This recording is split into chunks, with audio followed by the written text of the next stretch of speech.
төсвийн доктортой байдлын зөвлөлөөс бас асуумаар байна. Ер нь яг манай өргөдлийн байнгын орон дээр ирж байгаа санал хүсэлт иргэдийн одоо нийтлэг хандлага бол ерөөсөө авж байгаа цалин тэтгэвэр нь өдөр тутмын амжиргаанд нүрхээ боллоо. За тэгээд татврын энэ дарамт байгаа нь угаасаа ерөөсөө л энэ үнийн өсөлттэй холбоотой асуудал байгаа. Инфляц өдөр болж гин, өдөр тутам өргөн хэрэглээний барааны үн өсөж гин. Энд нь авж байгаа цалин тэтгэвэр нь хүрэлцэхгүй болоод байна. Тэгэл бүгдээрээ цалин тэтгэврээ нэмүүлээгээд. Тэг яг бүгдээр ингээд бид нар бас ингээд хүссэн хэмжээгээр нэмийгэвэл мэдээж төсвийн орон зайг бид нар ямар байгааг тодорхой хэмжээгээр ойлгож байгаа. Нэг талаараа ийм байгаа болохоор энэ үнийн өсөлт гэдэг юм чинь ард иргэдийн амьдралд маш хүн тусаад байна шүү дээ.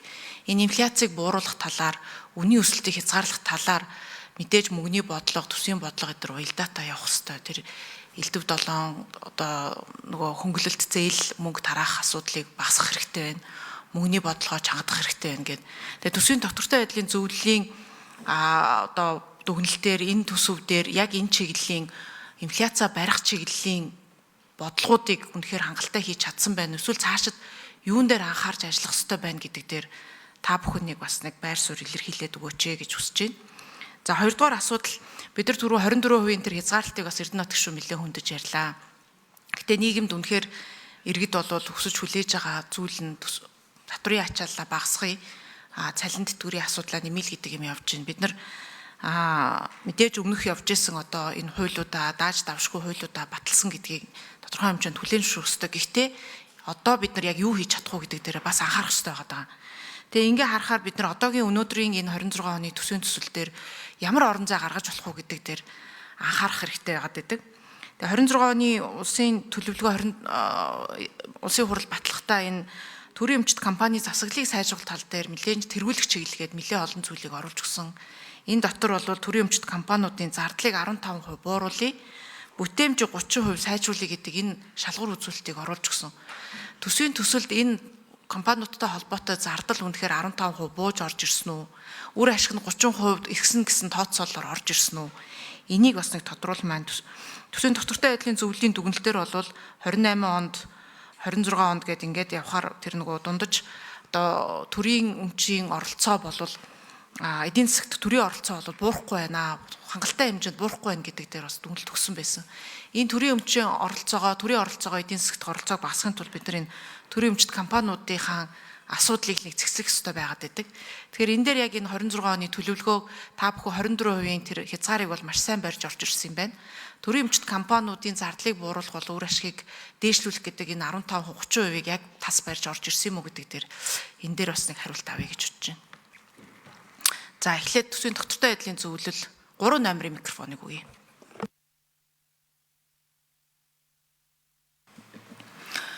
За төсвийн доктортой байдлын зөвлөлийн гишүүн Отхон Туяа. За Номжимэг гишүүний даргын асуултанд хариулъя.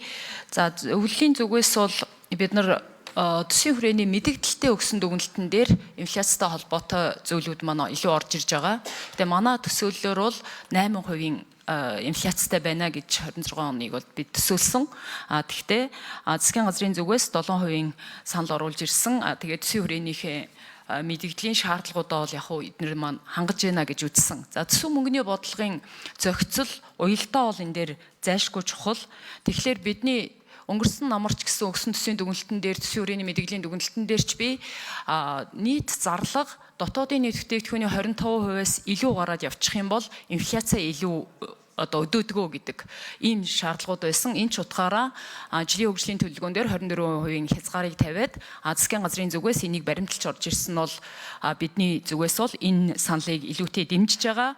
Нөгөө талдаа бас сая төсвийн хүрээний мэдэгдэл дээр манай дүгнэлтээр ч байгаа зарлагыг нийт зарлагаа бол 30% барьсан байна. Гэхдээ бүр 27 байлгахгүй бол 30 он гэхэд манай урсгал зардалтаа тавих тусгай шаардлага маань ч одоо хангагдах боломжгүй болох нэ гэдэг зүйлийг хэлсэн. Зүгээр цалин тэтгэвртэй холбоотой иргэдээс ирж байгаа гомдол саналтай холбоотой бодлогын нэг санал хэлхийг би хүсэж байна. Тэн дээр юу вэ гэхлээр бид бол үндсэндээ тэтгэврийг нэмнэ гэд явхлаар нэг талдаа бүгдийг нь жигд нэмэх боломж угаасаа хүнд байгаа. Гэтэл бага тэтгэврээ нэмээд өндөр тэтгэврийг нь орхичихё гэхлээр бас шудраг бус байдлууд үүсэхээр байгаа. Тэгэхээр бага тэтгэвртэй байгаа хөгжлийн бэрхшээлтэй иргэдийн одоо тэтгэврүүд нь тэр бага байгаа тохиолдолд бид цаашдаа энийг халамжийн бодлоготойгоо илүү уялдуулж явмаар ингэж одоо бидний зүгээс бас үзэж байгаа. Тэрний өгсөн үг вэ гэхлээр өрхийн амжиргааны түвшингээ бид нар орлого орлуулан тооцох аргачлаар амжиргааны түвшингээ тооцдог бол тухайлбал Армян улсад гэхэд амжиргааны түвшингээ өрхөө тооцоод 5 бүлгээр өрхийн тэтгэмж одоо өрхийн халамжийн үйлчлэгээ үзүүлдэг. Тэр нь ямар нөхцөлд байгаагаас хамаарч. Тэгэхээр эндээс үнэхээр тэтгэвэр нь хүрэлцэхгүй байгаа ганц үе өндөр настан тэжээгч алдсан хүүхдүүд гих мэтлэн зорилттой халамжийн бүлгүүд маань үнэхээр одоо хүнд байвал мэдээж халамжийн бодлого үзүүлнэ. Тэтгэвэр багтаа өндөр настнуудаа магадгүй халамжийн бодлогоороо бид нар илүү үйлчлэгээ үзүүлэх. Тэхийн тулд одоо нийгмийн халамжийн үйлчлэгээн дээр багтаад байгаа хүүхдийн мөнгөө болж өгвөл одоо үндэсний баялагын сан ирээдүйн өв сангийнхаа хэлбэрээр хуримтлалын сан үүсгэх хэлбэрээр зарцуулаад харин халамжийнхаа үйлчлэгээг зорилттой бүлэг тэгээ үнэхээр хүнд амьдралтай байгаа тэр одоо өрхүүдтэй өндөр наснуудаа хөгжлийн бэрхшээлтэй иргэдтэй зориулах тэр тал руугаа илүү анхаараасай. Энэ дээр бас их хурлын гишүүд маань бодлогын хувьд те бас мэдээж энэ өнөөдөр энэ удаадаа эх хондоо шийдэх асуудал биш. Гэхдээ энийг одоо бодолцох шаардлага байна. За дээр нэмээс салбаруудын дотоод за одоо боловсролын сайдч дээр эрүүл мэндийн сайдч дээр төсөөхөнд байгаагаа үнэхээр бидний олж байгаа боломжийнхаа хэмжээнд бид энэ мөнгөний хязгаартай байна. Энэ хүрээндээ ажиллая гэж хэлж байгаатай бол би санал нэг байгаа, дэмжиж байгаа. Гэхдээ салбарын дотооддоо зардлаа эренбэлэх яг гүйцэтгэх ёстой сангийн яамны хилээд байгаа төр гүйцэтгэх албагүй үйлчлэгээнүүдээ шилжүүлээд өөртөө санхүүжээд явах тэр боломжуудаа нэг талаасаа бид бас бодлогын ийм хөлбруудаа яриад дараагийн жилийнхээ төсвийн 27 оны жилийн төлөвлөгөө энтертэй энийг анхаарч үзээсэй гэдэг ийм байр суурийг илэрхийлмээр баярлалаа. За эдийн засгийн хөгжлийн яам энэ макро эдийн засгийн хувьд бид нар үнийн өсөлтийг хязгаарлах тал дээр ямар бодлогын төсөв дээр оруулж ирсэн бэ гэдэг асуултанд хариулаад гэж байна. За номжиг дараагийн асуултанд хариулъя. Яг төсөв дээр гэхээсээ илүү бид төсвийн хүрээний мэдээлэл эх 3 жилийн макро эдийн засгийн бодлого дээр энэ чиглэлээр бодлого оруулж ирсэн. Тухайлбал инфляцийг 26 онд 7%, 27 онд 8%, 28 онд 6%, 5% бууруулж байгаа. Инфляц ханш хоёр өөрөө хүлээлт дагж явдаг учраас хэд өндрөөр төлөвлөх нь өөрөө зах зээл дээр буруу дохио өгөх, үүнийгээ дагаад инфляцийг өөрийг нь өдөөх ханшийн тогтворгүй байдал руу хөтлөх эрсдэлтэй байдаг. Тэр агуулгаар зорилтын түвшингүүд ингэж тусгасан байгаа. Энэ нөгөө талаас мөнгөний бодлогоо хариуцж явдаг Монгол банкны зорилт түвшиндээ бас нийцж байгаа. Ирэх жилүүдэд бас интервал бол 6 дээр нэмэх хас 2 гэдгээ 5 дээр нэмэх хас 2 гээ бууруулах чиглэлээр бодлогоо баримталж байгаа юм байна лээ. Инфляцийг бол эрэлт нийлүүлэлт гэдэг хоёр талаас харж үзэн бас импортын гаралтай инфляц, дотоодын гаралтай инфляц гэж бас хоёр талаас нь авч үзэж болно. За сангийн яам юу яйдэх вэ? Яг энэ тэгээд инфляц өдөөгöd байдаг юмнууд нь мэдрий харснаар бол хിവэрэл янз бүрийн тусламж юмнууд нь байна гэж хараад байгаа. Тэн дээр нь энэ төр эмчит компаниудын зардал бууруулах, үр ашиг сайжруулах тал дээр төсөв дээр юу сууж ирсэн? Энэ 15-30% яг барьж орж ирсэн юм уу? Энэ мэдээллийг өгөөч. 5-8 руу 6-8 руу 5-8 сангийн яам. Сангийн яам санжаадарч за асуултанд хариулъя. Яг төсвийн хувьд бол төсвийн одоо дотоодын нэр бүтээгдэхүүнд эзэлж байгаа хувь өөрөө 3 орчим хувиар буурж орж ирж байгаа. За энэ маань өөрөө бол төрийн оролцоо бол эдийн засгт төрийн оролцоо буурж байгаа гэсэн. Төсвийн одоо нийт төрийн хэрэглээ бол буурж байгаа нь бол нөгөө талдаа мөнгөний бодлогын хувьд бол арай хүү багтаа зээлийн олдоц бол нэмэгдэх боломж орж ирж байгаа. Энэ өөрөө хувийн хвшил бол хөгжих боломж гарч ирнэ гэсэн. За нөгөө талдаа бол нийтдээ бол Монгол улсад одоо 1.4 сая хүн ажил эрхэлж байна. Үүнээс бол төртэй хамааралтайгаар ажил эрхэлж байгаа нь бол 280-аас 290 мянган хүн байна. Төрөмчт компаниудыг оролцуулаад.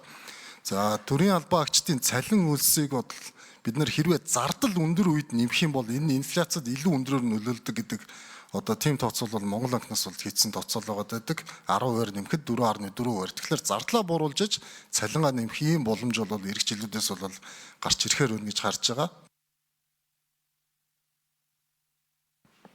Төгтэй холбоотой асуултанд хариулъя. Хэрэглэх үү? За 1 номер мөнх эрдэнэ дарга. За та бүхэний өдрийн мэнд хүргэе. Төрийн эмчит компаниудыг үр ашигтай ажилуулах энэ зорилтын өрөөнд Монгол Улсын ерөнхий сайдын захирамжаар ажлын хэсэг гараад хэрэглэх газрын дээр ахлаа ажиллаж байна.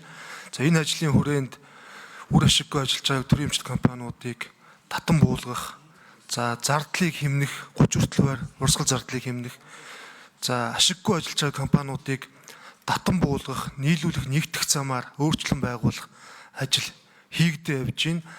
За тухайлаа хэлэх юм бол баруун бүсийн 9 эрчим хүчний компанийг нэгтгэх, нийлүүлэх замаар дөрв болгож одоо ингэж өөрчлөн байгуулах ажил байгуулсан байгаа. За засгийн газрын шийдвэр гарч мөн зарим нэг одоо ашиггүй ажиллаж байгаа шаардлагагүй мэргэжлийн холбоо төрийн бус байгууллагаар гүйцэтгүүлэх боломжтой гэж үзсэн компаниудыг төрийн эмчит үйлдвэрийн газруудыг татан буулгасан ийм засгийн газрын шийдвэр гарсан. Тэгээ энэ ажлыг бол цогц байд. Мөнх Эрдэнэ дарга, миний асуулт болохоор улсын 2026 оны улсын төлөвлөгөөнд дотоодын нийт бүтээгдэхүүний 24%-аас дээшгүй зардал, урсгал зардал байна гэдэг юг сангийн яам болын төсөв дээр яг бариад ороод ирсэн. Яг энэ адилхан төлөвлөгөөнд байгаа 2 тоо буюу төөкийн зардлыг 15%-аар бууруулна, бүтээмжийг 30% бууруулна гэдэг тооцоолол нь хийгдээд яг энэний дагуу төсөв суусан байгаа юу? Эний яг тодорхой мэдээллийг өгөөч гэж байгаа. 1 номер Мөнх Эрдэнэ дарга хэрэглэх газар. За төсвийн хувьд бол яг тусгагдаагүй байгаа. Гэхдээ энэ ажил өөрөө түрүү хэлдгээр цогц байдлаар нэгдсэн ийм аль асуудлыг улсын хурлын түвшинд шийдэх үү, аль асуудлыг засгийн газрын түвшинд өөрөө шийдэх үү гэдгээ ингээд ажлын хэсгийн хүрээнд нэгдсэн байдлаар цогц байдлаар саналаа боловсруулад ингэж танилцуулахаар ажиллаж байгаа гэдгийг хэлье. За Монгол Улсын 2026 оны төсвийн